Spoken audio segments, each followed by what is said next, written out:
My name Lil Dad. My name Lil Dad, huh? Leave Kamala alone. Leave Kamala. Even Kamala told you it's the butt hurt blues. No matter who, it's the butt hurt blues. No matter who, it's the butt hurt blues. No matter who, it's the butt hurt blue. It's the butt hurt blues. No matter who, it's the butt hurt blue. It's the butt hurt blues. No matter who, it's the butt hurt blue. It's the word salad blue. No matter who, it's the word salad blue. No matter who, it's the word salad blue.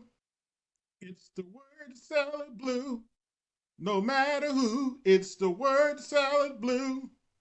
No. Hey, are you independent? Do you not need no man? That's fine. You can always call 1-800 Call a Bear. Call a bear. Hook up with your bear today. Warning, this content creator will not be held responsible if you get eaten alive by that bear.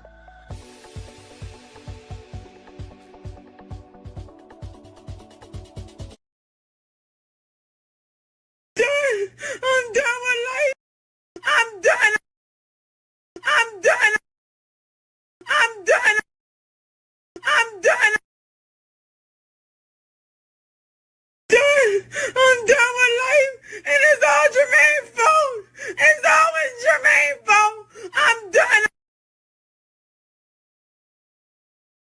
I'm done.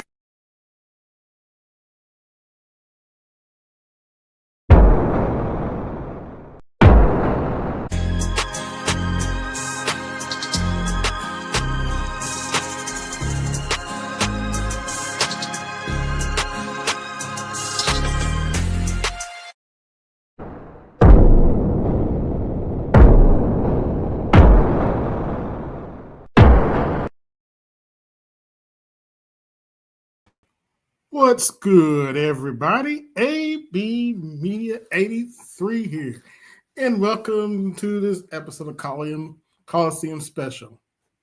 And let's just get straight to the point. The Democrat Party, as we know it, has failed. Now, let me give you a brief history of the Democrat Party. The Democrat Party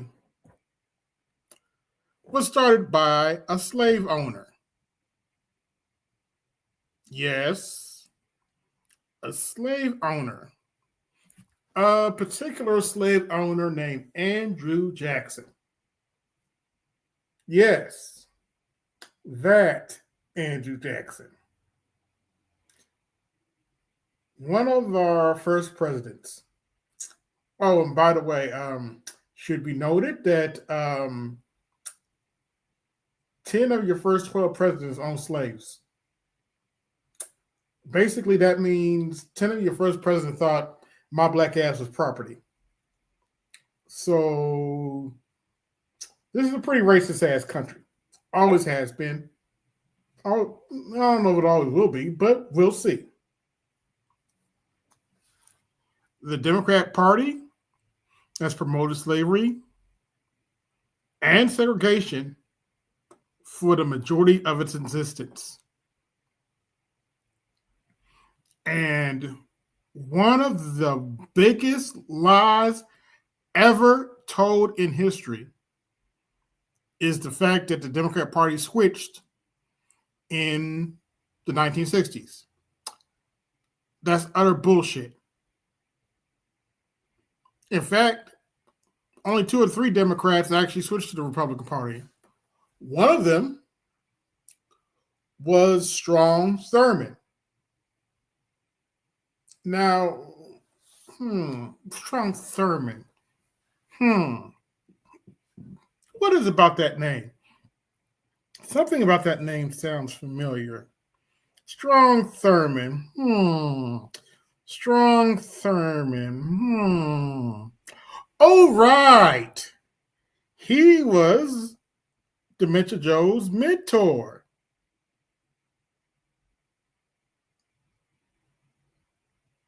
Yes. Joe Biden was trained by Strong Thurman, who defected to the Republican Party. And he also did the eulogy of Robert Byrd, another known Klansman in the Democrat Party. And quiet as it's kept, the Republican Party didn't really take over the South till the 90s. So Democrats had a stronghold down in the South where all the quote unquote racism is. But yet we're told the party switched in the 1960s. Oh, by the way, did you know that Republicans voted for the Civil Rights Act as well? In fact, if Republicans didn't join in and vote for the Civil Rights Act, it wouldn't have passed. But if you listen to black butthurt booze like Man of Tomorrow, Nagon Levin, Mike V, and all of them, the Butthurt Brain Trust, you know, Democrat parties like Sweet and Sugar. And that's the only place we can go. We have to go kiss their ass. No. Especially after this last election. And you saw my graphic for yourself. People asked, why did I vote for the convicted felon? Well, this is why I voted for the convicted felon. You sold your country a Dixiecrat dementia patient with stage 4 cancer and an AKA who slept her way to the top and can't handle a softball interview to save her life. This is what you sold to the country. But then you ask why I voted for an alleged 34 count convicted felon. Who wouldn't have any of those accounts if you didn't use the judicial system to go after him?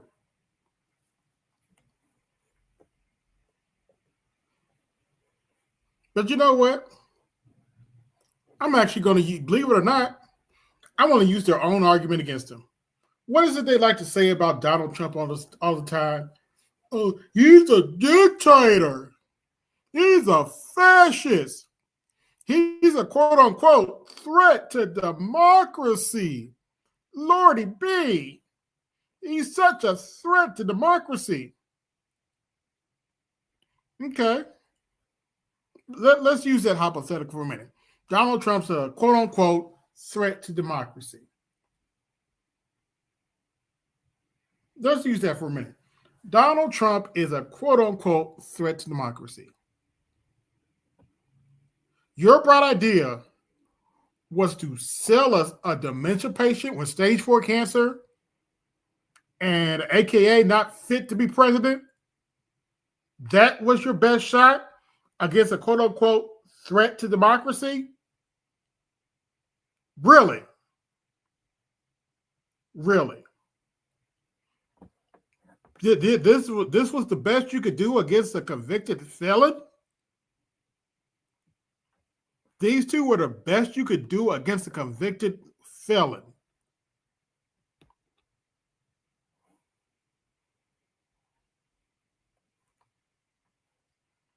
You know, people have the nerve to ask me why I voted for Trump. And why a lot of people didn't vote for anybody and sat on the couch. And people wonder why people voted for the couch. Our choices are between a convicted felon, quote unquote, a convicted felon, a dementia patient with stage 4 cancer, and an AKA who pretty much slept their way to the top. Those were our choices.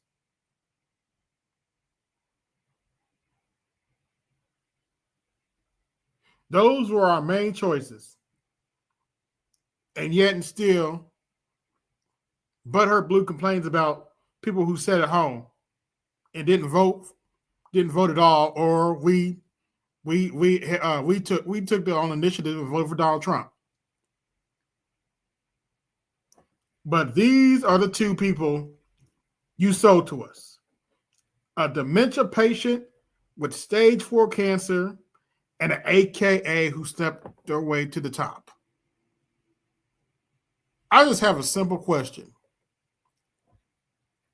Why the hell should I vote for you? Why the hell should I give you my vote? Oh, what?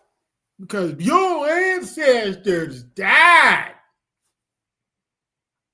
Our ancestors died to go kiss the Democrat Party's ass? Really? Because that's what the majority of the black electorate is doing right now, kissing the Democrat Party's ass. Roland Martin, anybody? That's what our ancestors died for?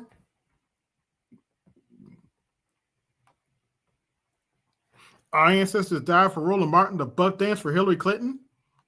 Is that what our ancestors died for?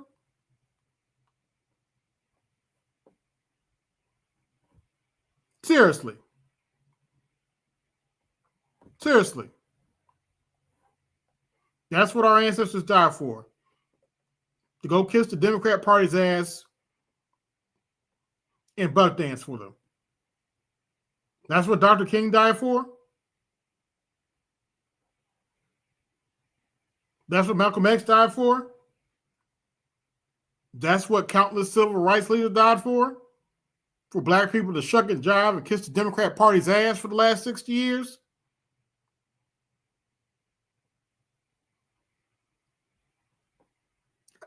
You know what Malcolm X told you about that white liberal? Why didn't you listen? Something to think about. Something to think about. But that's the basic history of the Democrat Party. The majority of the Democrat Party was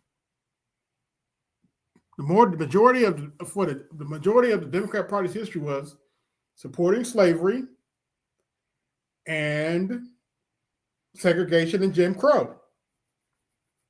And yet we have black people like MOT, Mary Brown, Mike V, that think we should go kiss the Democrat Party's ass.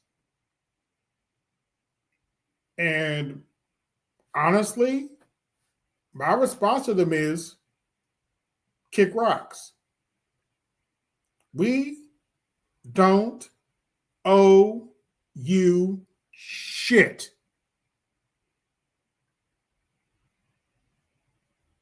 You sold us a dementia patient with stage 4 cancer and an AKA not fit to be president who slept her way to the top. We don't owe you shit. Now, let's keep it fair and balanced. Is there a possibility the Democrats may win in 2026? It's a possibility. I'm not that crazy. And the Republicans have lost some popularity. No, I'm not here to deny that. And there's plenty of things that I don't like about the Republican Party. Not here to deny that either. But at least the Republicans are up front. Democrats like MOT and Mike V smile in your face and then talk shit behind your back. Just like their white counterparts. Only difference is they're doing it in blackface. And I said what I said. I said what I said. Don't believe me? Yeah. Oh, and by the way, don't just take my word for it. Oh, no. No. Don't just take my word for it. You're about to hear them for yourselves. Before we get into that, the current state of the Democrat Party, it's in shambles. Press 1 in the chat if you think Hakeem Jeffries is an effective leader. Or press 2 and say he's a weak-kneed 50 Cent Obama. If you think he's a weak-kneed 50 Cent Obama. Press 1 in the chat if you think that Chuck Schumer is some kind of leader. Or press 2 if you think he's an old, tired, worthless leader too. Seriously. What's going on, Hordes? The Democrat Party is in shambles. Even Barack Obama's political capital has gone downhill since he got out of office. And we're not even going to get on Michelle Obama and her little podcast. But if you listen to these butthurt blues like Man of Tomorrow, Mike V, and Mary Brown, oh, there's nothing wrong with the Democrat Party whatsoever. We need to go kiss their ass and vote for them. Why?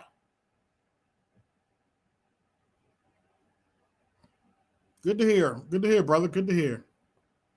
Why should we vote for them?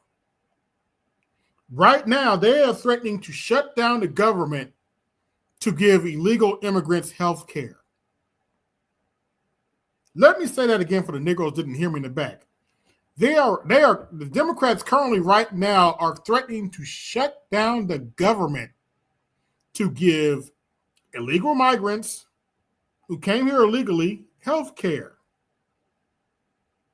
They're threatening to shut down the whole government to give illegal migrants, people who did not come into the country the right way, health care.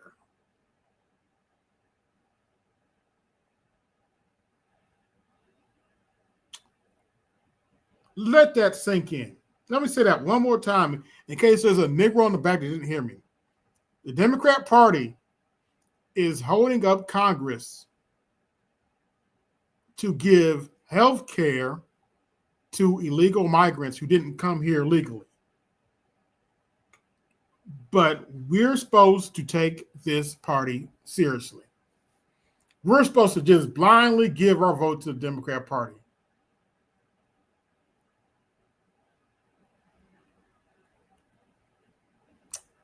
Yeah, here's my response to that. Warning. If you are vote blue no matter who and you're watching this stream, your butt is about to hurt. Nobody, and I do mean nobody, is going to kiss the Democrat Party's ass for you. If you don't like it, well, what's that old saying? You can always go kick rocks.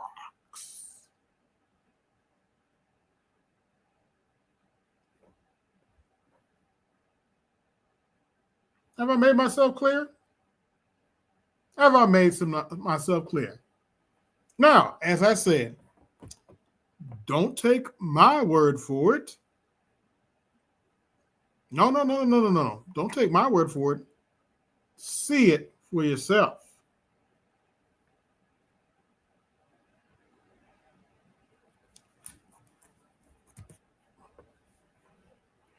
And we are going to start with these knuckleheads. And no, we are not watching that 1 hour and 23 minutes. Good Lord. Let's see, where do I want to begin? Right about here. A whole stanchion and light. And basically, they're doing what they usually do. They're making fun of people that live in red states. Talk about how low quality of the life and how stupid they are for, quote unquote, voting against their own interests. How would you know somebody's voting against their own interests? Just because, according to butthurt blues like this, because they vote Republican, they are voting against their own interests. Somehow, some way.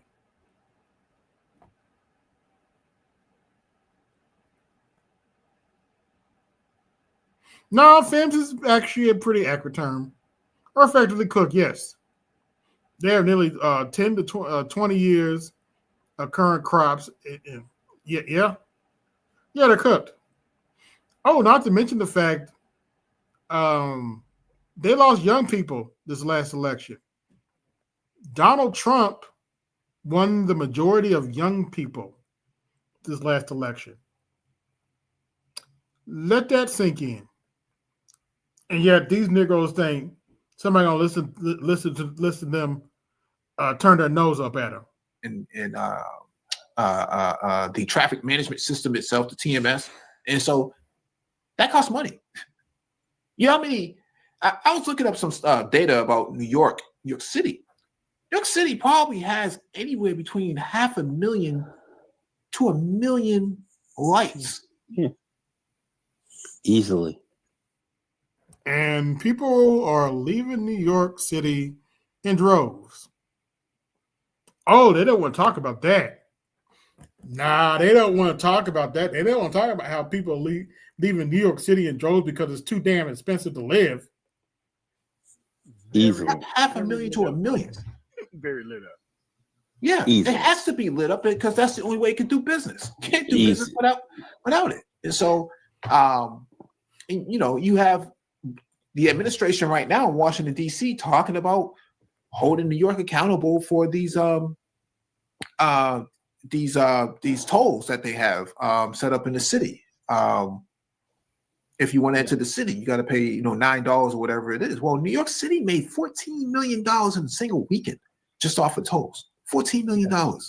I know. So basically, they're defending New York City taxing their people to death.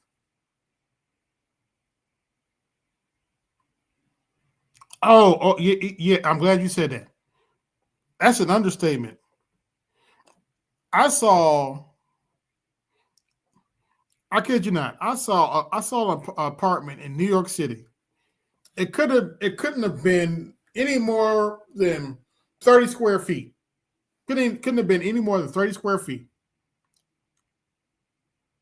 No bathroom and a little mini kitchen.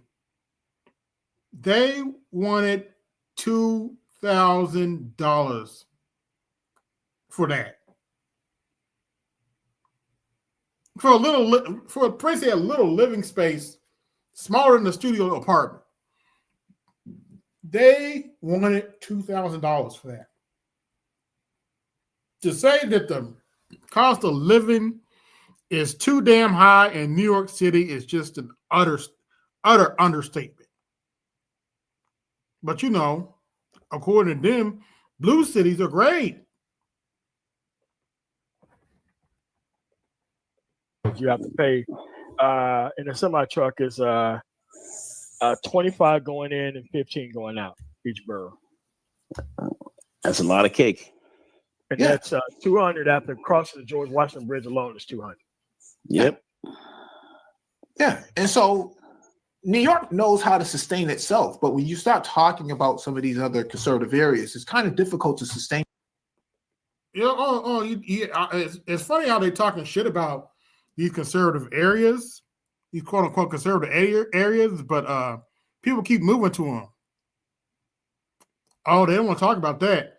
They talking cash shit about these conservative areas, but people that lived in LA and liberal cities keep moving to these conservative areas. Gee, I wonder why.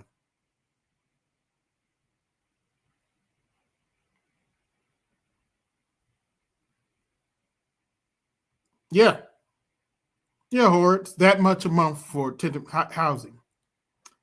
By the way, I have 14 watching. Like, share, subscribe. Hit that Cash App, support the show, and hit my super chat. Support the show. Hit that Cash App so I can get a sandwich tomorrow. Support the show. All right, let's continue. And yourself when you're determining whether or not your voters have to pay for their own street lamps. I mean, what's next, man? Somebody go down to Ocean State job lot, go get like a flood lamp and stick it to the top of a post or something like that. See, butthurt blues think they can make fun of people that live in red states like this, and then wonder why those people don't want to vote for their party. They sit and wonder why people don't want to deal with their bullshit. But anyway, let's continue. Got to go to Home Depot. Somebody got to go up there. Somebody got to climb the. Somebody got to climb the pole and turn it on at night or something. I mean, it's ridiculous, man. Yeah, it's crazy. But hey, these are things that they don't want to even recognize, and it's like every person who is conservative for a different reason. So what? Why do you care? Way different reason. And it has nothing to do with what's going on in society. Why is that your problem? Oh, right, because we're not kissing the Democrat Party's ass hard enough for you. My bad. Has nothing to do with what's going on in the House or the Senate. It's always some dumbass reason while living in a liberal area. I mean, it's so what? That's not the topic. I'm not going to bring it up. But but we look at these political freeloaders that want to sit back and freeload, but yet live in these liberal areas and talk this conservative mess. It's ridiculous. It's ridiculous, and that's why I really don't take them seriously. We don't take you seriously either, you old fool. The going 11, you old fool. Live streamed it just last night, but somebody was saying there, well, I'm a conservative. I didn't even get into it. But I was like, Negro, you live in a non-conservative area. You call yourself a conservative. What in fact makes you a conservative? So, remember this era when everybody was calling themselves cultural conservatives? And oh my gosh, I'm a cultural conservative.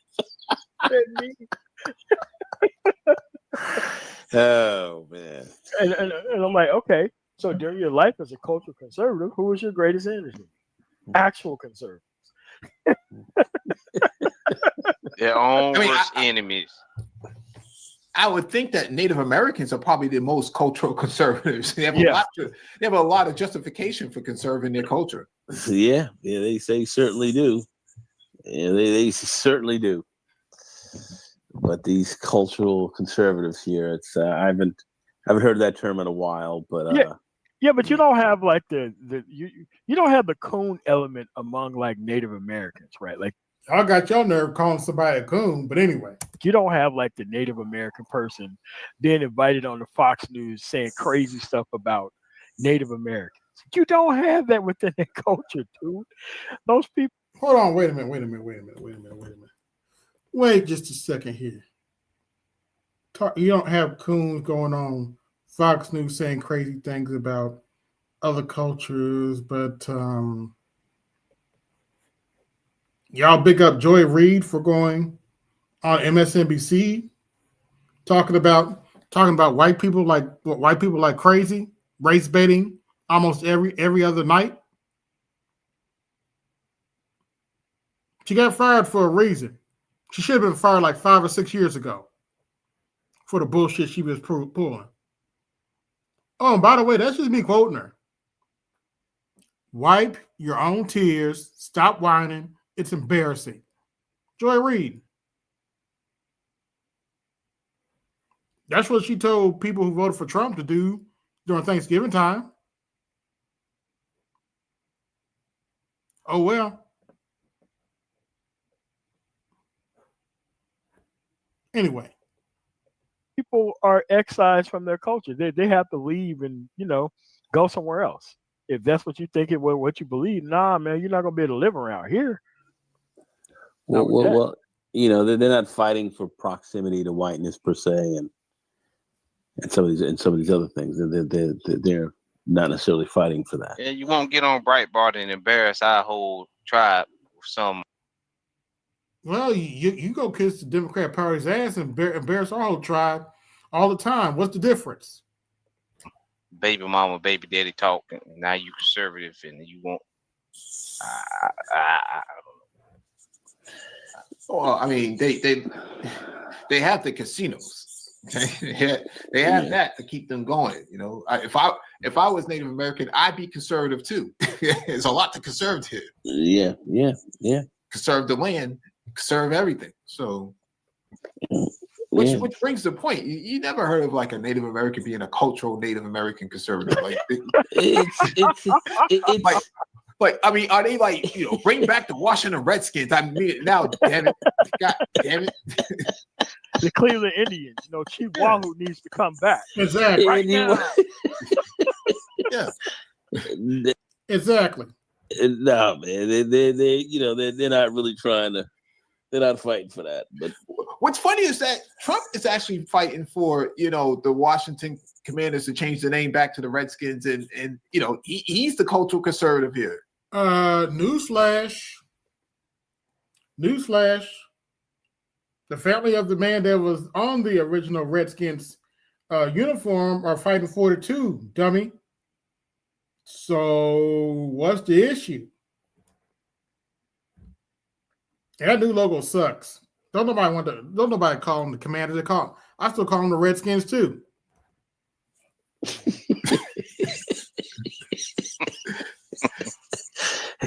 yes, he is. And think that there's people, but this is what happens when you're butt hurt blue and you suck up to limousine liberals. People out here actually backing him up on this, you know. Unreal. Yes, including the family of the tribe, the other man that was originally on the logo. Dummy. I mean, why don't they just call it like the Washington White Men or some shit like that? Why does it have to be the Redskins? Like, well, I don't get that. That'll solve the problem right there. All Republicans be happy if they change it to the Washington White Men. Problem solved. Or the Washington Kirkmen. It could be that too.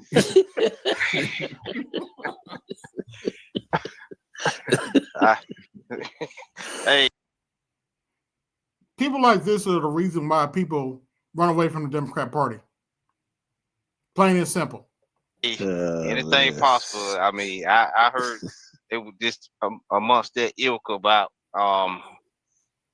Kirk, and I heard a clip he was talking. I remember the clip he was talking about the baby mama, baby daddy drama. I'm like, see, this is what you just said about you're not gonna see no Indian get on. They sit here and listen to y'all talk on an 8-hour panel about your baby mama when the government gave you free contraception to stop it. So the government tried to help you out for free to stop it, and they use it for their talking points. And they think talking to brothers like this is going to make them go support the Democrat Party. Okay, bro. And you hurt us more by just sitting around here, do more damage to us now. You're doing way more damage kissing the Democrat Party's ass, bro. Come on. Because you were mad because and half of them ain't even got no baby mamas. They just want to piggyback in just to be mad about something because they can't get a woman. I mean, so you know, because okay, bro, keep telling yourself that lie. Full disclosure, I don't have any children. And I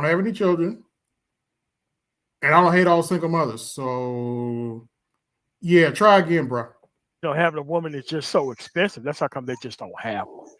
So, I have a question. As disrespectful as Chief Wahoo was, there was an even worse mascot for the Cleveland Indians before that. Would you like to see that? Yeah, let me take a look at that. That's what he looked like before he turned into the all black dude. What the fuck is that? That is what the fuck is that? So what? Nobody was complaining about it till a bunch of butthurt blue feminists started complaining about it. Stop playing around. Didn't nobody care. So what?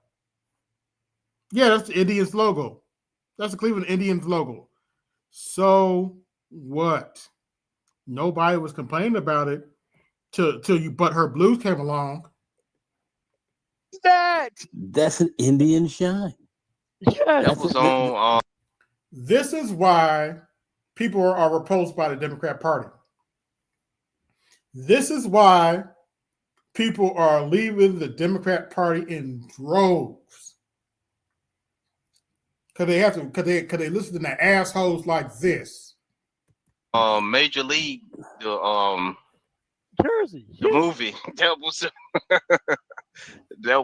was on Major League, the movie. That picture that I don't know.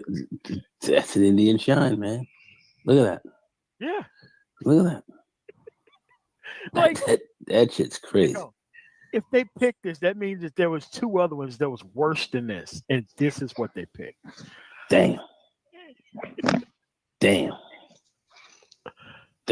Oh man, this is how actual conservatives look at people who support them. They look at you just like this.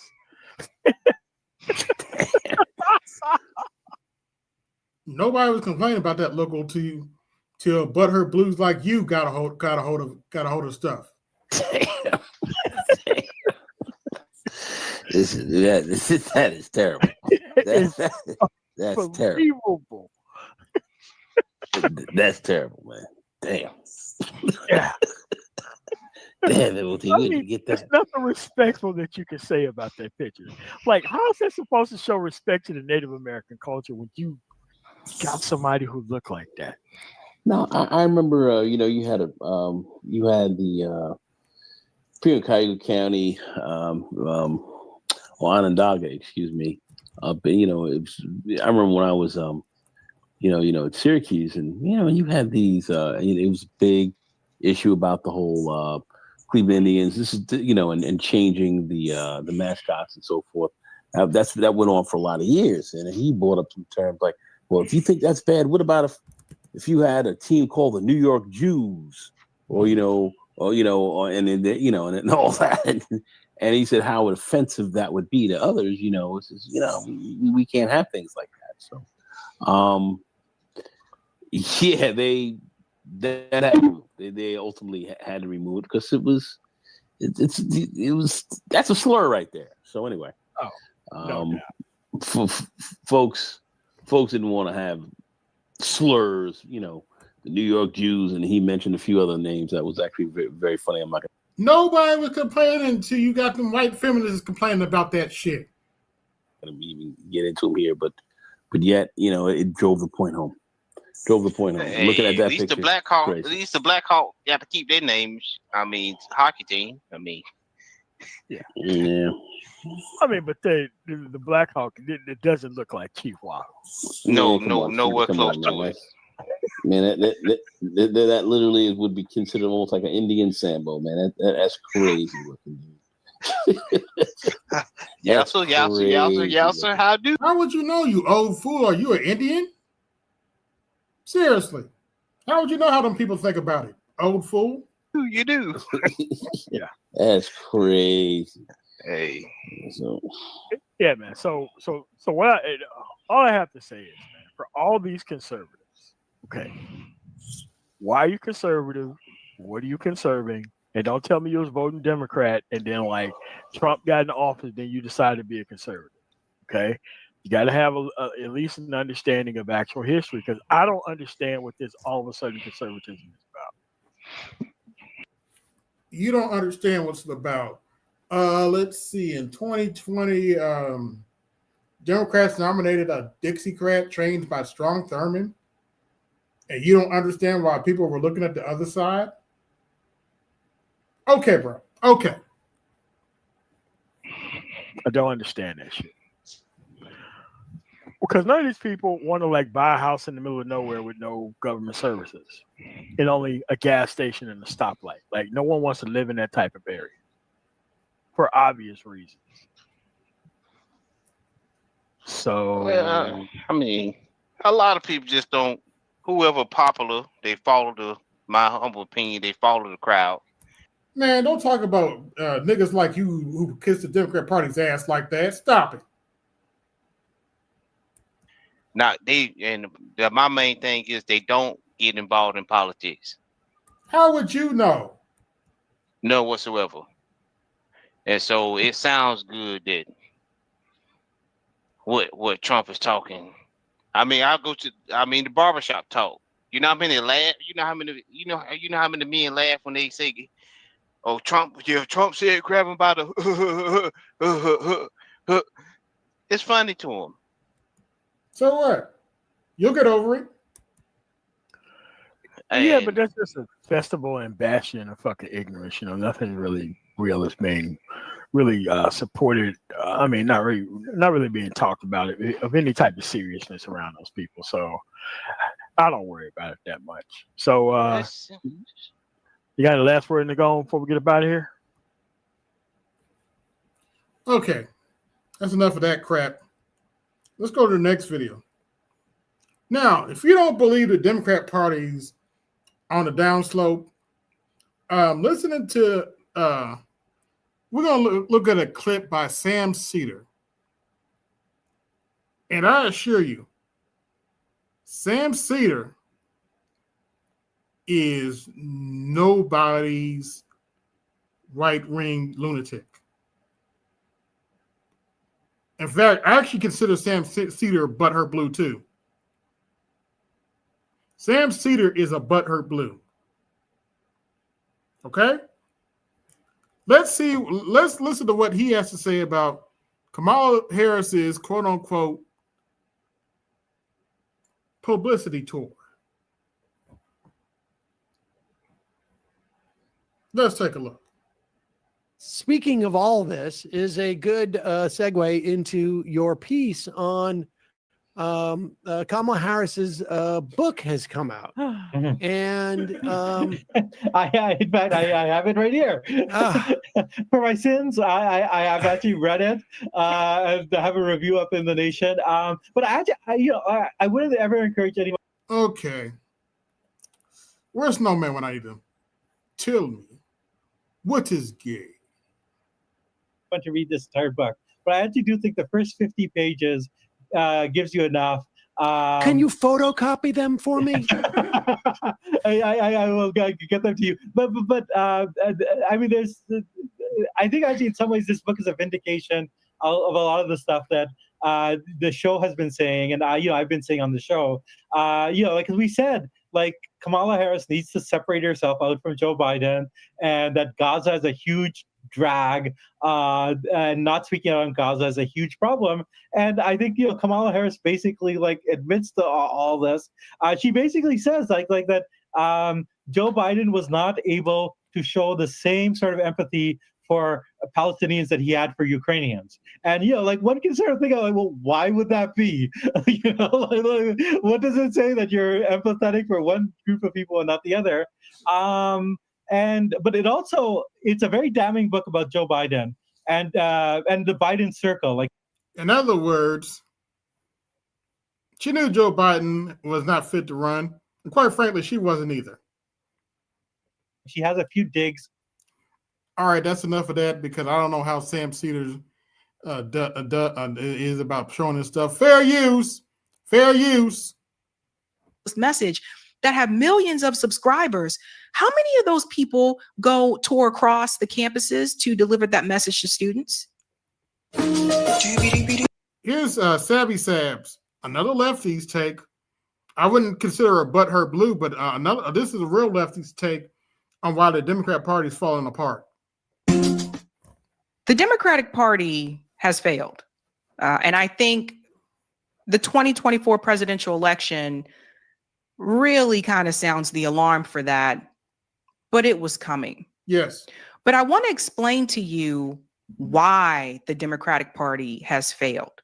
And I don't even know if there's a comeback for the Democratic Party, but I want to explain to you why it has failed. And we're going to go through two phases. The first phase is going. Well, you heard the first reason. You heard one of the reasons they failed because they have assholes like MOT in their party trying to promote them. going to be the blackface in high place. And the second phase is going to be how the Democrats did not take tips from what the Republican Party was doing that actually worked. Yeah, pretty much. Republican Party, believe it or not, did more to reach out to young people this time. Hence the reason why Trump won young people. Democrats, we just gonna tell them to shut up and fall in line. They'll fall in line. No, they didn't. Especially the men. The young men did not fall in line. They either sat on the couch or they voted for Donald Trump. Whoops. Let's start with the first one. The Democratic Party knows that they can not win without the black vote. They need the black vote in order to win. But over the years, I found that I think Democrats started to pay attention to the fact that black voters were starting to actually ask for something. Yes. If I'm going to vote for you, I should have the right to ask you for something. I don't owe you my vote. Oh, thought they were just fine not being Republicans. But if you listen to assholes like MOT, the politicians don't owe you shit. You should just fall in line and vote for them just because. And so the Democratic Party decided that they had to do something to ensure that black voters would remain in the Democratic Party, and also that younger black voters eventually would come towards the Democratic Party. In other words, trying to find ways to increase the black voter base. And that's where the black faces and high places come in. Yep. And I don't think there was anyone who did this better than Barack Obama. Fair enough. I voted for him twice. I've never denied that. So Barack Obama, he was able to really garner the black vote. Barack Obama has the highest support from black voters than any other president that I've seen in my lifetime. Yes. Joe Biden doesn't have the number of black votes as Obama. Obama first election term, it says he has 98% of the black vote. Hillary Clinton didn't accomplish that, and Kamala Harris didn't accomplish that. So it all started with this guy. Remember this guy? Remember how he told you, yes, we can? Told we're not ready, or that we shouldn't try, or that we can't. Generations of Americans have responded with a simple creed that sums up the spirit of a people. Yes, we can. Yes, we can. Yes, we can. Yes, we can.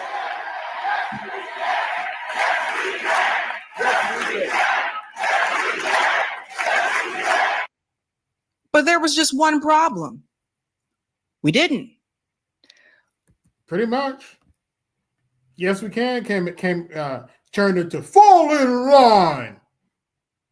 Barack Obama was the first black face in high place with the Democratic Party that really captured my attention. And during that time, I was very excited about Barack Obama.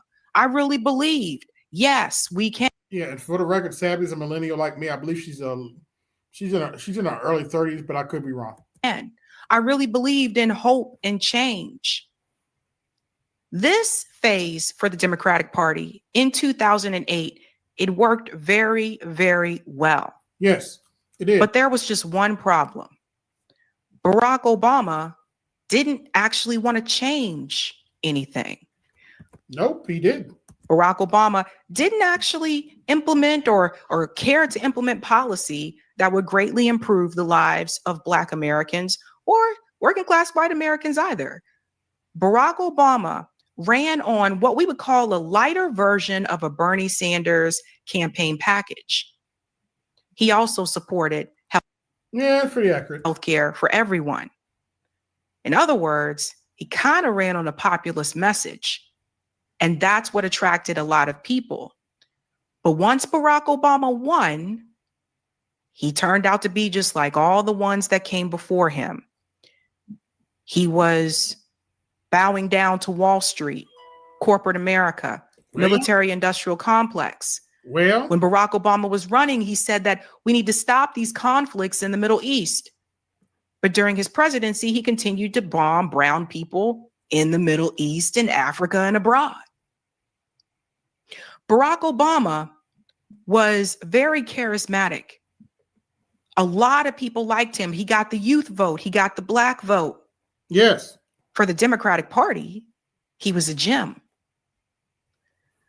But things changed.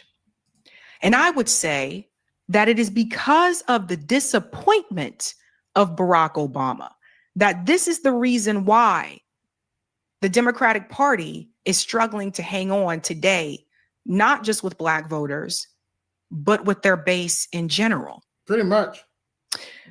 Remember this? This was Barack Obama and John McCain discussing healthcare. Quick discussion. Is healthcare in America a privilege, a right, or a responsibility? Privilege, right, responsibility. Start with that. I think it should be a right for every American. In a country as wealthy as ours, for us to have people who are going bankrupt because they can't pay their medical bills.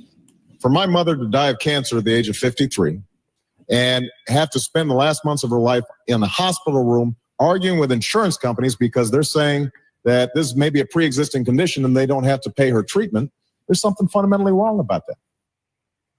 Ah, yes. He said all the right things. But in practice, he was just like. Yep. Like, share, subscribe, hit that Cash App, support the show, hit the Super Chat, support the show. Those who came before him. And now Barack Obama did, accomplish Obamacare, but that was actually from Romney Care, which we had here in Massachusetts. It was a Heritage Foundation project. Yes. Oh, yes. Let's talk about this for a minute. Yes. For those of you who don't know, Obamacare, as you know it, started out in the quote-unquote Heritage Foundation. The same Heritage Foundation that came out with Project 2025. So the next time you hear Butthurt Blue talk about Project 2025, remind them this is the same. This is the same group that gave you Obamacare. Remember? All right. So, do you want to appeal Obamacare now?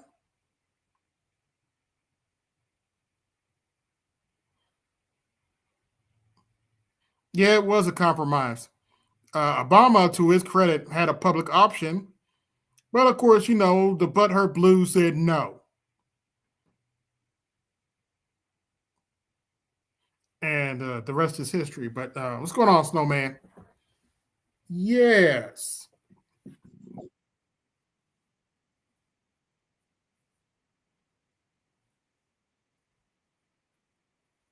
Yeah.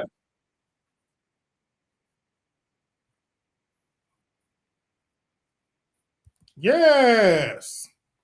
Obamacare came from the Heritage Foundation.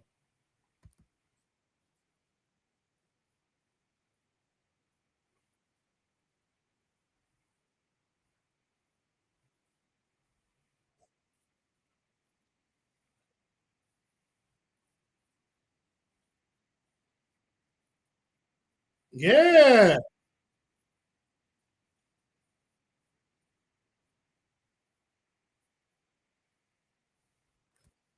Yep. I was excited for him.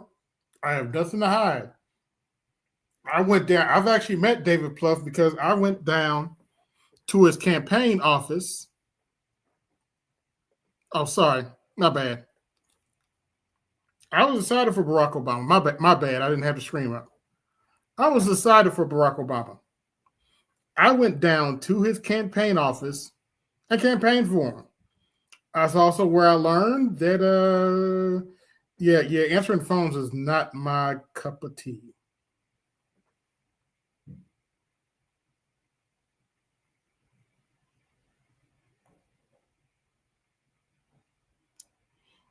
No one knows, Namer.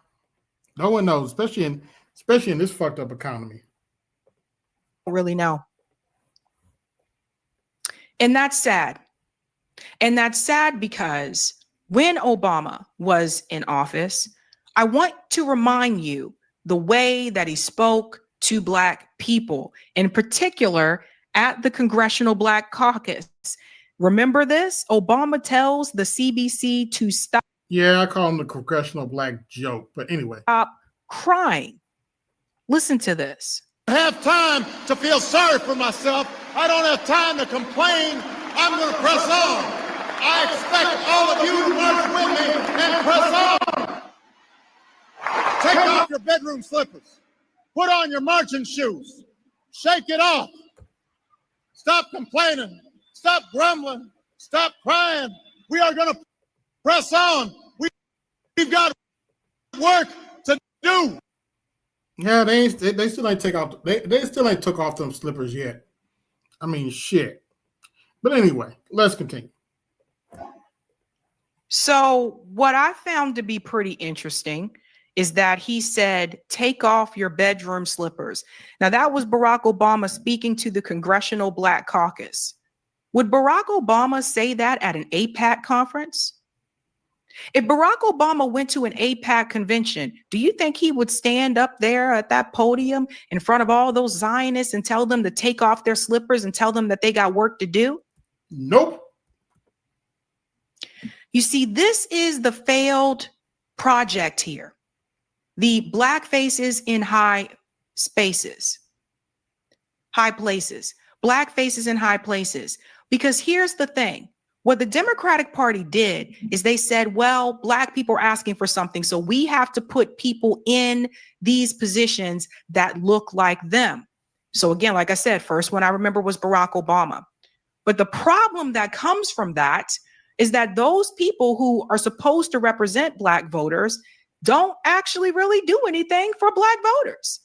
Meanwhile, yes. Hence the reason why the Black community is leaving the Democrat Party in droves. Under Barack Obama's presidency, in fact, this last election, quiet as kept. Don't let the numbers fool you. Majority of Black people actually stayed at home. The majority of Black people didn't vote. Now, other Black people that did, majority of them voted for Democrats. Then there were some of us, like there's some people like me who voted for Donald Trump. It is what it is. Let's continue. There were even more reparations that were given to Holocaust survivors. Did you guys know that? I did. Look it up. All of the things that were done. And they believed that all they had to do was give Black voters representation, and that will keep them in the party. Yes. They thought all they had to do was give us symbolism, and we would just fall in line and vote for them forever.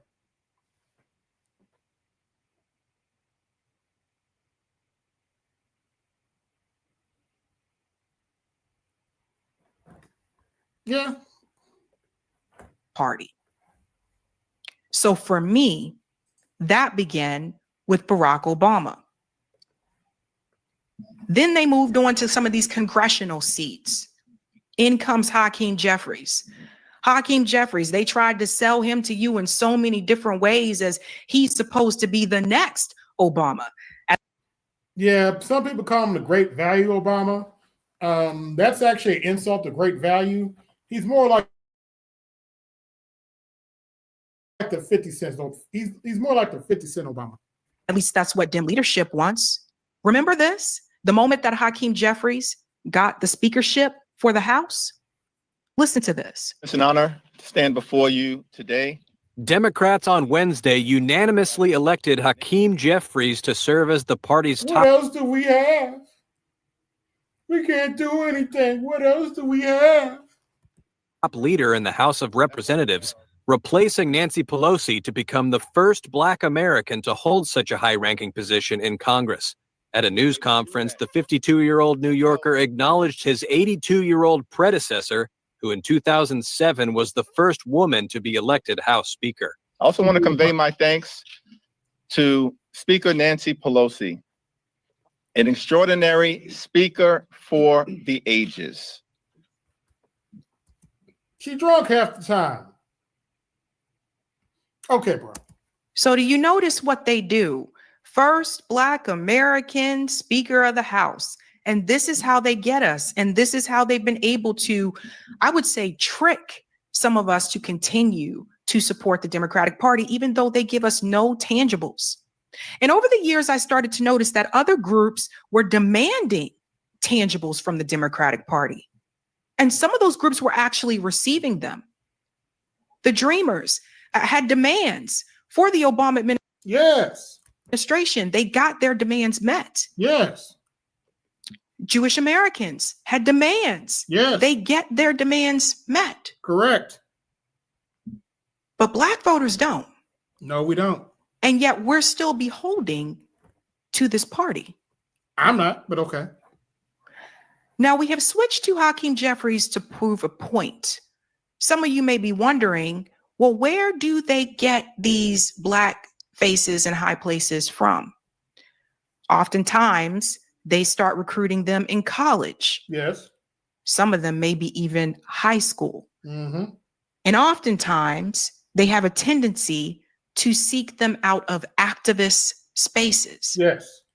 And that's exactly where they spotted Hakeem Jeffries. Correct. In fact, some of you may have seen this before if you saw my deep dive about how Hakeem Jeffries actually won that seat. But this is a picture here of Hakeem Jeffries when he was in college at Binghamton. And look at what he's wearing. Let me scroll down. This is him right here to the right. Mr. Jeffries, 1992 news conference held by the Black Student Union of Binghamton University. Hakeem Jeffries is wearing a dashiki and has a little high top fade thing going on. Yep.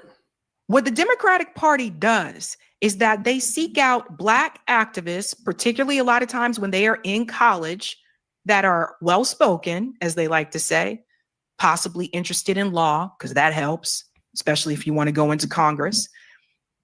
Someone that also can connect with the community. Hakeem Jeffries was perfect for them. Yes. They take Black activists out of the activist space. Yes. They take off their dashiki, give them a suit and a haircut, and they mold them into what they want them to be. That's also what happened with Barack Obama.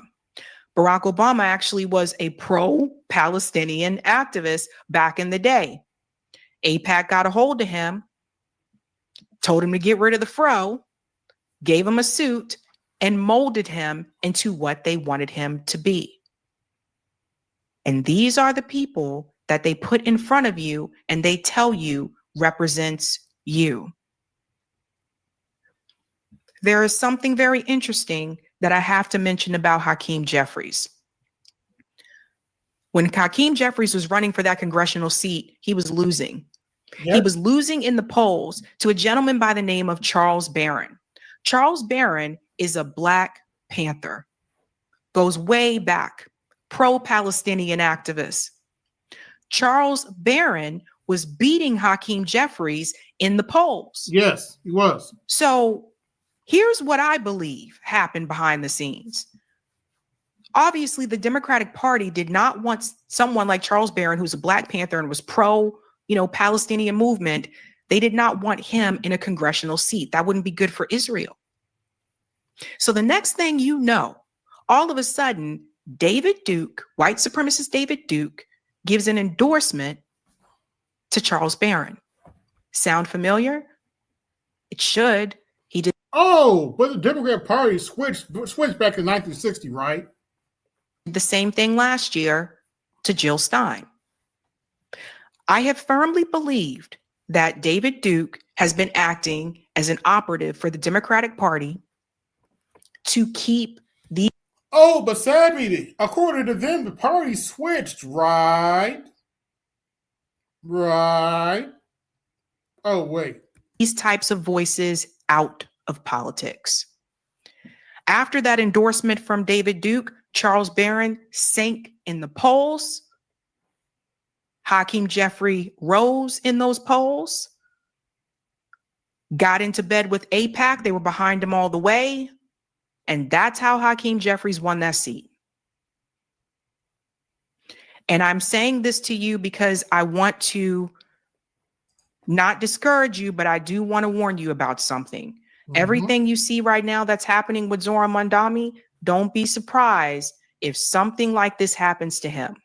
Yes. Now, again, according to Now, breaking news on that. Evidently, Eric Adams has dropped out of the race. So how that affects the race, only time will tell.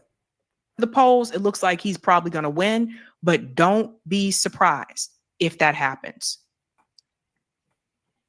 So they take Black people a lot of times from the activist spaces, they mold them into what they want them to be, but they let them say a little bit of radical, rhetoric to make you think that they really want change, but they're not going to advocate for any change, especially not for you. AIPAC gets a hold of them. They make sure that their number one priority is going to be Israel and only Israel. You, meanwhile, think that they're going to go in and do something for you, but they're not. That's all a facade. Something, though, has started to change. Since Barack Obama, Black voters are waking up. I really do believe that's part of the reason. When I look at the exit polls, let's keep it real. Kamala Harris did not receive as many Black votes as Hillary, Biden, or Obama. Kamala Harris received less Black votes than Hillary Clinton. Let that sink in. She received the lowest amount of Black voter support. So not only are Black people leaving the Democratic Party, Black people are registering as independents. Some may have registered as Republican. I ain't heard too many that did that, so let's not go that far. But fair enough. The reality is a number of Black people stayed home. That's what happens when you fool us and try to trick us into we're going to help you and we're going to do this and I hear you and I understand you all these years. And we watch you sit back and you help do everything for Israel, everything for other groups, but nothing for us, and just tell us, well, I'm not going to only do something for you. No. Remember Kamala Harris? I'm not just going to only do anything just for Black people. No. That's the first phase. Here's another reason why the Democratic Party has failed. And yes, this has to deal with Charlie Kirk too. And some people aren't going to want to hear this, but you probably should listen up.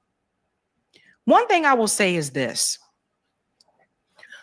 The Republican Party did something smart. I can acknowledge when someone did something smart, whether I agree with them or not.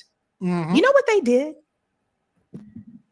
They realized that the youth vote actually matters.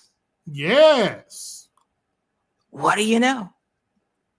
You see, Charlie Kirk, from what I understand, started Turning Point USA when he was like 18 years old, going to different colleges, talking to the youth, the young people, try to get them to, vote in the Republican Party. Who does that for the Democratic Party? Nobody really.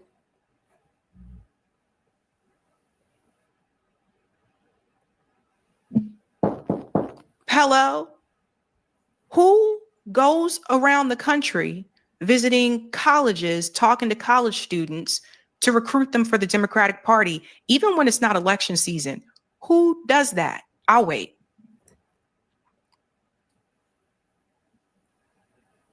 No one that I know of.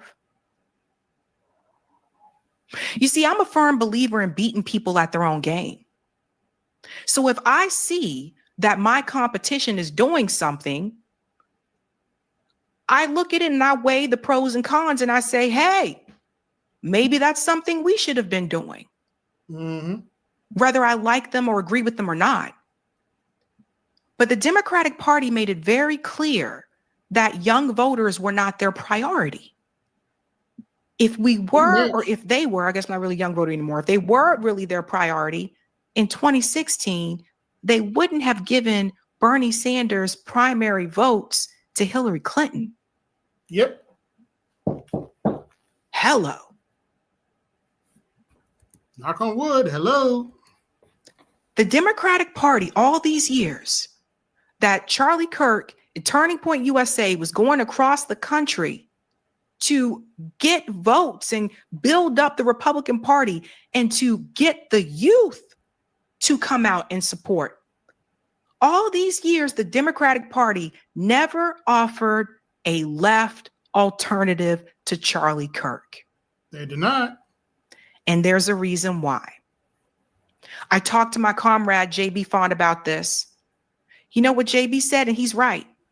He said, well, no, they're not going to do that, because then that means that they would actually have to run on those left positions, and then they would be held accountable for it. They would actually have to deliver. Pretty much. Because here's the thing. If you have someone that's like a Charlie Kirk of the left going across the country to go to different colleges to try to recruit people for the Democratic Party, well, when you show up saying things like, Joe Biden's the best. Joe Biden is so cool, man. Yeah, dude, he totally rocks. Like Harry Sisson did. You realize in particular. Yeah. I kind of knew the Democrat Party wasn't going to have a good youth vote when I saw Harry Sisson. I was like, Harry Sisson's the best y'all could do? Really? That little boy is the best y'all could do? Anyway.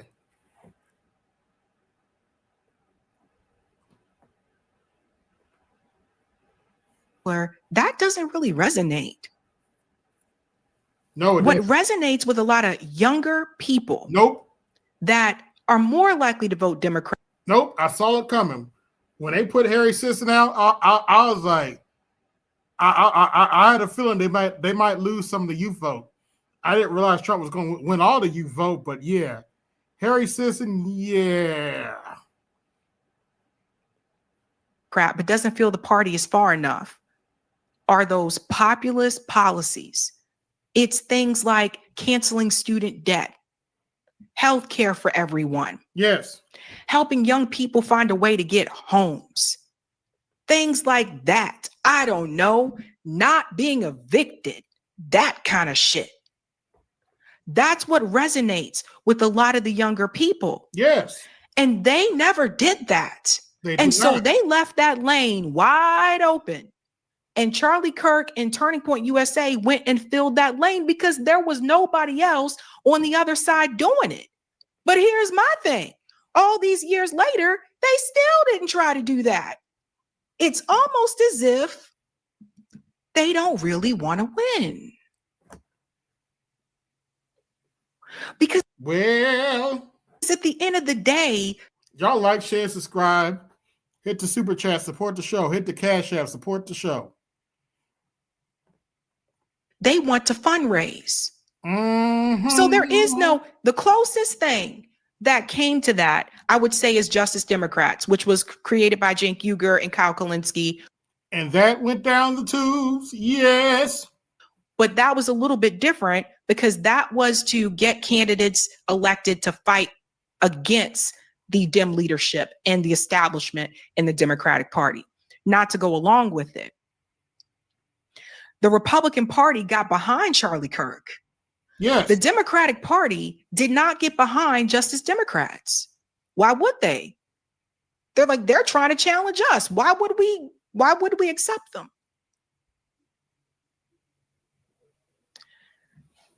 When we look at the podcast spaces, not only did Charlie Kirk have a podcast and also was out there on the ground, and you look at all the people who actually agree with those progressive policies and support them and promote them and that populist message that have millions of subscribers. How many of those people go tour across the campuses to deliver that message to students? Yeah, and people like Destiny are the other reason that people are running in droves away from the Democrat Party. That's all that needs to be said about Destiny. But anyway.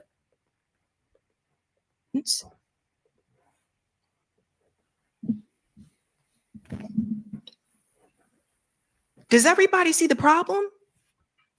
Yes, you can reach a lot of people with your podcast.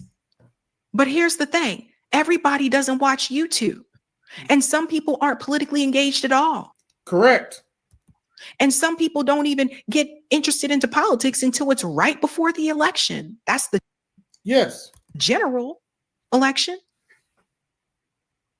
Bernie Sanders went across the whole country, not just the swing states, and got a lot of energy and support from the youth, but then told them to go ahead and support Hillary after they cheated them. So there goes that. And that was during an election. But Charlie Kirk and Turning Point, they were going across the country doing this when it was not election season. Yes.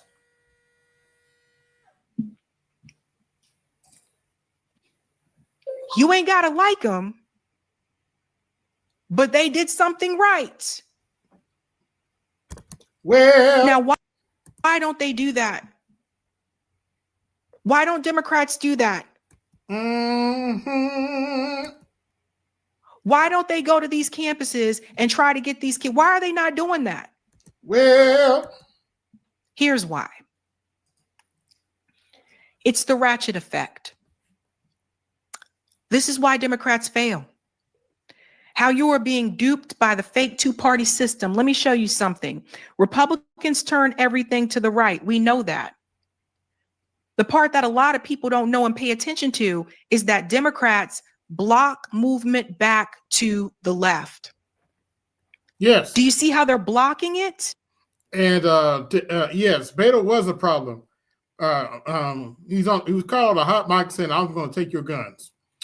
Yeah, Beto was a problem.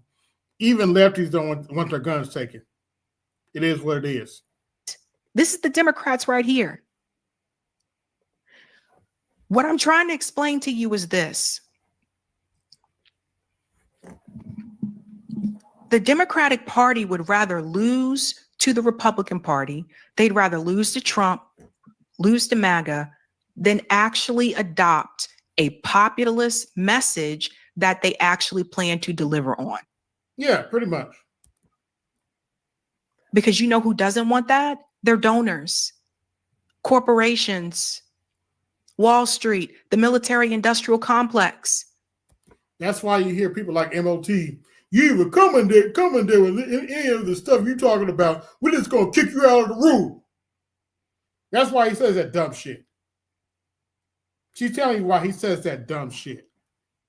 So they would rather lose than actually deliver something to the American people. This is the problem. This is why Kamala Harris was a little shaky when she's like, "Oh yeah, I endorse Zoran, but you know, there are other people out there running." This is why they all ganged up on Bernie Sanders. Eric, can we go to the next one for Type VNC? Deep dive here we're doing, folks. This is why they all ganged up on it. Now, and I showed you how Hakeem was, right? This just proves my point. Why they would rather let it go to the right than actually embrace something on the left. Listen to this. Or have you led that you are most proud of or that you seek to sort of emulate on a day-to-day basis? Well, House and Senate Democrats stood shoulder to shoulder together in strong opposition, in fact, in unified opposition to the one big ugly bill. Or have you? Did everybody hear that? So again, they will even come together for something that the guy who they said was Hitler, Donald Trump, wants. Then they will come together for something that the real left wants. And if you haven't heard this, if you're new to this channel, you've never heard this before, the Democratic Party is not left. Nope. What you have are two right-wing parties. And both of those parties maintain their power in that space. And both of them prevent people from actually going to the left. The Democratic Party, Hakeem Jeffries won't even endorse Zoran Mandami. And look, I got my critiques of Zoran because he's, he wavering on some things. But they won't even endorse the nominee. Yep. They fight harder against people in their own party who are to the real left than they do against Donald Trump. Yes, they do. And quite frankly, at this point, I think the left has a better shot at taking over the Republican Party. In my honest opinion. I'm not making it up. It's all in front of you. These are the things that we fail to see. Even Bernie Sanders explained it so well, why people vote for Donald Trump. So many people who are less well off in your country voted and will probably vote again for Donald Trump. I'll tell you exactly why. Because they're looking at the government, they're looking at the Democratic Party and saying, I can't afford health care. My kid can't afford to go to college. Everything being equal, my daughter is going to have a lower standard of living than I do. What are you doing for me? You're not doing really much. Trump is coming along. He is an atypical politician. He wants to get rid of all of that stuff. Why not? Maybe I think he's a little crazy. Maybe I don't agree with him on this, but at least not part of the old-fashioned political establishment. So that has an appeal. Bottom line here is the way to beat Trump is to say, yeah, you want change? We're going to give you change. But it's not based on racism. It's not based on xenophobia. It's a change that says we're going to create an economy for you, not just for billionaires. Bernie Sanders understands exactly why some of the people that voted for him turned around and voted for Donald Trump. He understands exactly why Donald Trump won in 2024. Now, I take you back to 2016 because he's part to blame for this as well. Yep. For him to win the states that he won, and for the DNC, the super delegates, to give those states to Hillary Clinton. This is also why the Democratic Party has failed. You rigged the game. Just a reminder here, 2016. This is Ray Mossholder. Bernie Sanders blew Hillary Clinton off 3 state maps tonight. Democrat caucuses in Alaska, Hawaii, and Washington state voted Bernie all the way. Just listen to these numbers. Alaska, Sanders, 81.6%. Clinton, 18.4%. Hawaii, Sanders, 70.6%. Clinton, 29.2%. Washington State, Sanders, 72.7%. Clinton, 27.1%. Now, Bernie's prediction a week ago was that since Hillary was no longer getting enough Southern black votes, he was going to win the victories in future states. And he is having the time of his life. And unfortunately, the super delegates took that away. Yep. Because you see, the Republican Party doesn't have to deal with super delegates in a primary. I remember there were a number of us, we sat there and we watched them take states from that Bernie won. Like Bernie won every county in West Virginia. Super delegate says that the DNC, we're giving it to Hillary Clinton. This is why the Democratic Party fails. Yes. The people had spoken during the primary, but they would rather have Hillary Clinton be the nominee for the party because she represents the interests of Wall Street. That's who the donors like. That's who the military industrial complex like. I don't think she ever saw a war that she didn't like. That's who they like. That's who they want. And that ultimately led us down the path that we are in now. Correct. They would rather push Hillary, have her lose to Donald Trump, than actually play the game fair and let Bernie become the nominee, and who knows where it would have gone from there. And all this time, you see this finger pointing here of, shout out to Power to the People. Look, it's a communist dictator from both sides. You're the dictator. You're the dictator. You're the communist. You're the economist. They both work for the dictatorship of capital. But both parties use the word communist because they know that that's a scary word. Yep, pretty much. Let's call them a communist. That's scary. Let's call them a socialist. That's scary. I think they're starting to realize socialist isn't as scary anymore now. That's why you hear them using communist so much more now.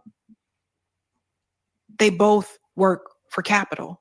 Yes. AIPAC, Israel. Yes. Lockheed Martin. Gold. Yes. It's about money. Goldman Sachs. Y'all can come up now if you want. That's who they both work for. They can't figure out other ways to get that support back. Now the Democratic Party is looking around and they don't understand Donald Trump is in the White House, but for some reason, the Democratic Party is not increasing in the polls. Mm-hmm. They're looking around, they're losing their minds, and they're like, how did we get here? We don't get it. Donald Trump is sinking in the polls, but then at the same time, we're not increasing. What are we doing wrong?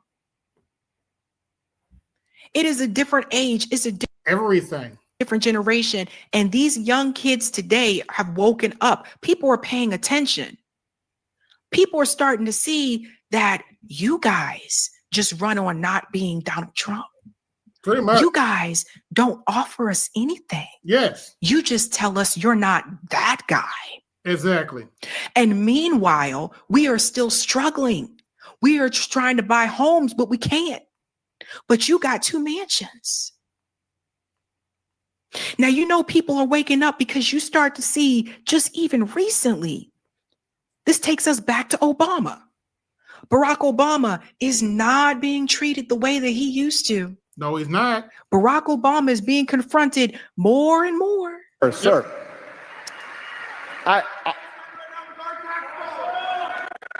Please. sir, I'm not the president of the United States currently. So there's no point in shouting at me.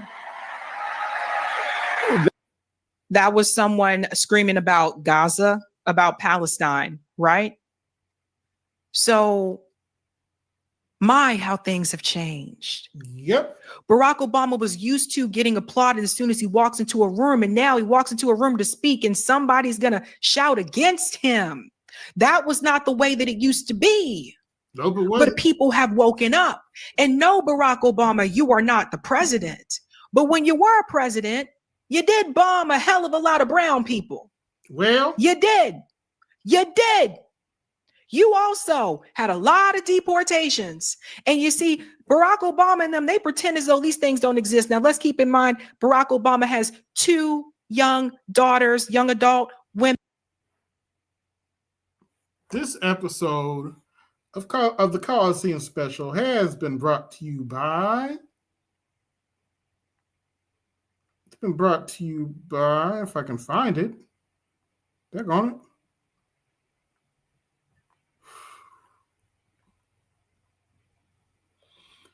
This episode has been brought to you by a tall can of Shut Up Juice. Like, share, subscribe, hit the Cash App, support the show, hit the Super Chat, and support the show. It's also been brought to you by Sweet Sassy Roland's Vote Blue Sauce, now with extra sassy blue juice. Let's continue. Women, you think that his daughters didn't say anything to him about Gaza? You think these young women in their 20s didn't say anything to their father about what's happening in Gaza? Well, people are waking up. The Democratic Party, the Democrat leadership, they don't like that. People are waking up so much to see that Kamala Harris on this book tour, she can't get through it without somebody yelling something like this. Your legacy is genocide. The blood of the Palestinians is on your hands. Well, you pledged your full support for Israel while they shot babies, while they blew babies up, while they burned Palestinians alive. Your legacy is genocide. You care more about protecting an apartheid state than defending the rights of Americans. Shame on you! Shame on you! Shame on. Yeah, that's the other reason the Democrat Party lost this last election. They didn't address the genocide that was happening in Gaza. And yes, I fully acknowledge it was a genocide. You! Free Palestine! Free Palestine! Ah, because you see, next. And then some butthurt blue people like MLT people and people of that ilk went and made fun of the Palestinians when Trump got elected. Kamala Harris was supposed to take that mantle. She was supposed to be the next black face in a high place. And she was supposed to go on to be like the next Obama, the female version of Obama, but that didn't happen. Nope. And she don't know what to do with herself. And you see the way that people are approaching her, because as a part of the Democratic Party, you were supposed to stand for something different. Oh, yeah. You're supposed to stand for the working class people. You're supposed to be better on the social issues, especially social issues that affect marginalized communities. But when you let a genocide happen under your administration, and you lied to the American people, which has been revealed in your book with your own words, that you knew since July of 2024 that Benjamin Netanyahu did not want to end this war, yet you went around this campaign trail in this country telling people these lies of tirelessly ceasefires. You knew, but you continued to play the game. Well,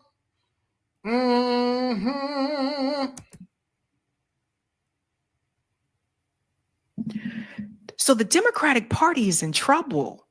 Yes, they are. Because the black face in high place doesn't work anymore. They're trying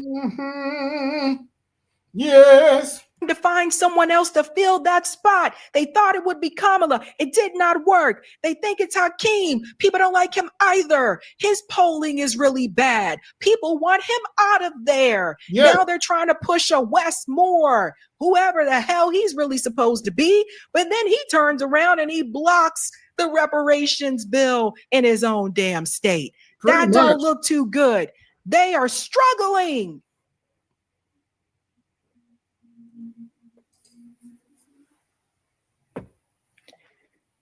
They would rather lose. Yes. They would rather lose. Yes. Than actually do what the party used to do. Yep.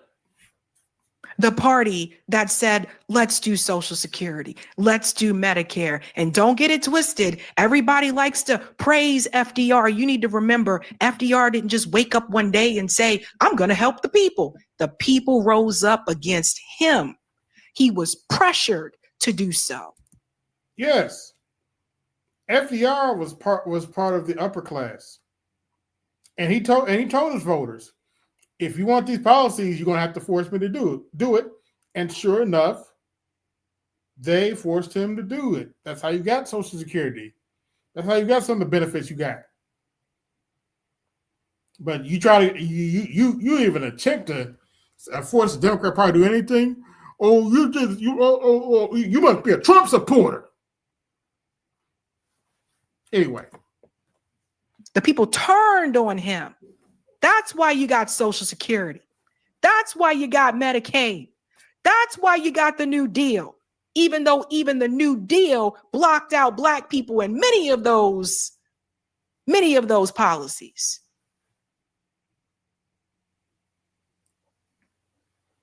They refuse to accept it, and you can see it here. 62% of the Democrats want to see the leadership of your party replaced. Do these 62% of Democrats want to replace their leadership? You hear that, MLT? Because I know y'all watching. You hear that, MLT?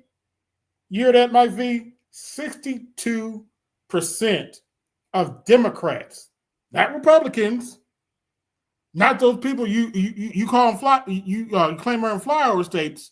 62% of young people said that leadership needs to change. But y'all want us to go kiss the Democrat Party's ass. Kick rocks. sorts of polls make you rethink your approach at all? How do you view this?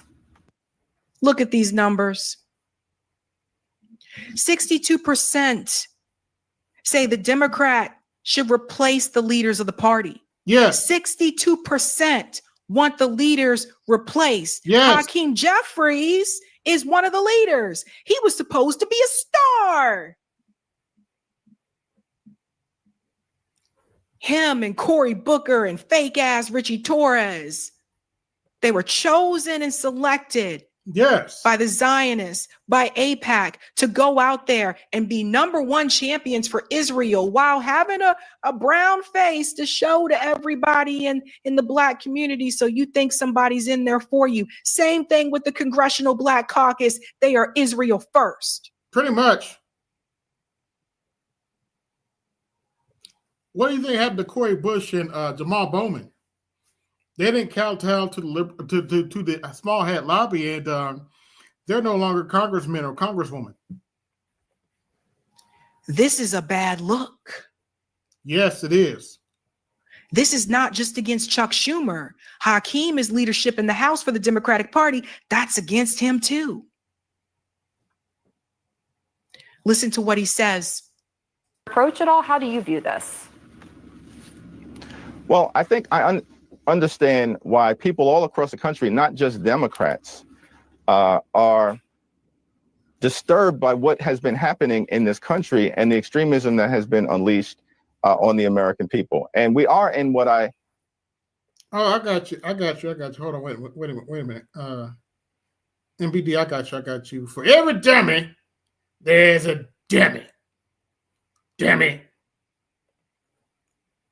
And also, let's not forget, where is it at? Here we go. You big dummy!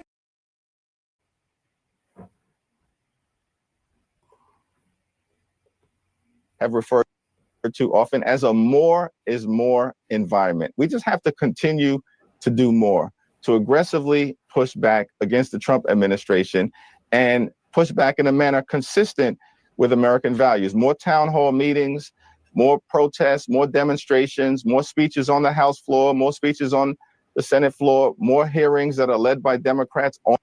Basically what he's trying to tell you is all they want to give you is more word salad. It's the word salad blue. No matter who, it's the word salad blue. No matter who, it's the word salad blue. It's the word salad blue. No matter who, it's the word salad blue. No matter who, it's the word salad blue.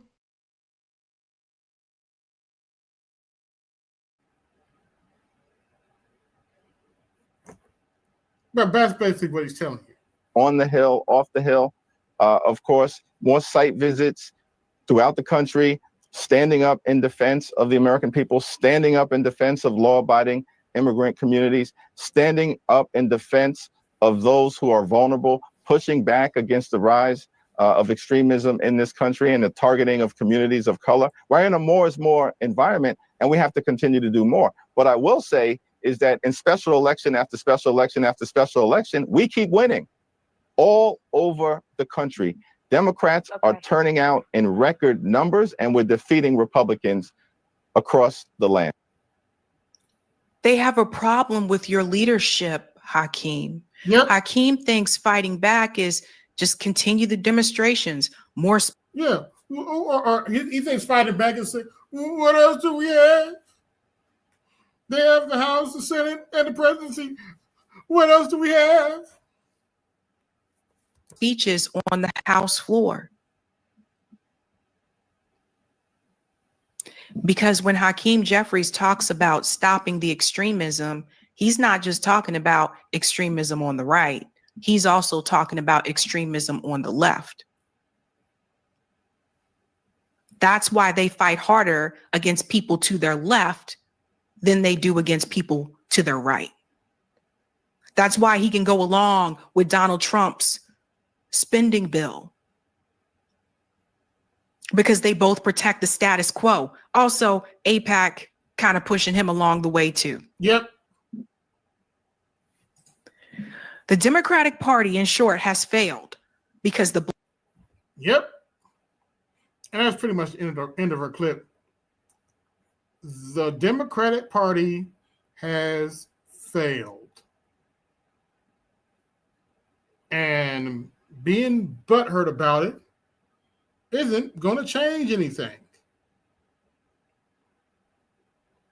It's not going to change anything at all.